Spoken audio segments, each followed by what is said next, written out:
بلغ العلا بکمالہ نحمدہ ونصلی ونسلم علی رسولہ الکریم۔ ماں باپ کی ابتدائی ذمہ داریاں کہ جب بچہ پیدا ہو سب سے پہلے اس کے کان میں اذان دی جائے۔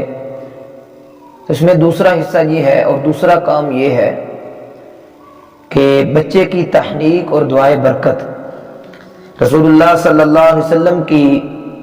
معرفت اور صحبت کے نتیجے میں صحابہ کرام رضی اللہ تعالی عنہم اجمعین کو آپ کے ساتھ عقیدت کا جو تعلق تھا اس کا ایک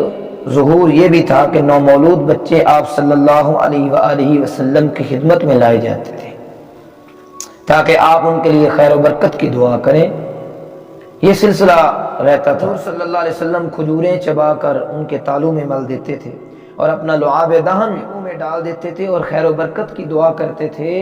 اور یہ خیر و برکت کا باعث ہوتا تھا۔ اس عمل کو تحنیک کہتے ہیں۔ حدیث ہے رسول اللہ صلی اللہ علیہ وآلہ وسلم کان یؤتی بالصبیان فیبرک علیہم ویحنکہم،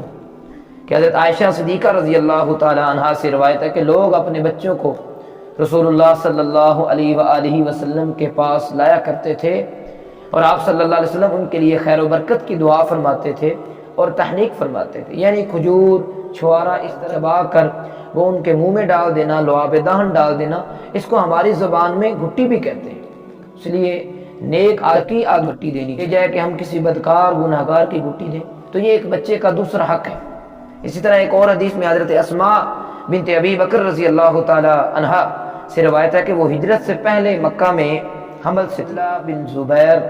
رضی اللہ تعالیٰ عنہ پیدا ہوئے۔ کہتی ہیں کہ میں بچے کو لے کر رسول اللہ صلی اللہ علیہ وآلہ وسلم کی خدمت میں حاضر ہوئی اور میں نے اس کو آپ کی گود میں ڈال دیا، گود میں رکھ دیا۔ رسول اللہ صلی اللہ علیہ وسلم نے چھوارا منگوایا اور اس کے بعد اس کو چبایا، پھر اپنا لعاب دہن اس کے منہ میں ڈالا اور پھر اس کے تالو پر مل دیا۔ پھر آپ نے اس کے لیے دعائے برکت کی، دعا کی اور برکت سے نوازا، اور یہ اسلام میں پہلا بچہ تھا جو ہجرت کے بعد ایک مہاجر کے گھر پیدا ہوا۔ اس لیے آج کا ہمارا جو ٹاپک ہے یہ ہے کہ بچے کا جو دوسرا کام ہے، جب بچہ پیدا ہو تو دوسرا عمل یہ ہے کہ ماں باپ اس کی گھٹی کا، اس کی تحنیک کا انتظام کریں اور نیک آدمی کی تحنیک کروائیں اور اس سے گھٹی ڈلوائیں، تاکہ بچہ نیک، پاس اولاد نہیں ہے، اللہ تعالیٰ ان کو نیک صالح نرینہ اولاد نصیب فرمائے۔ وما علینا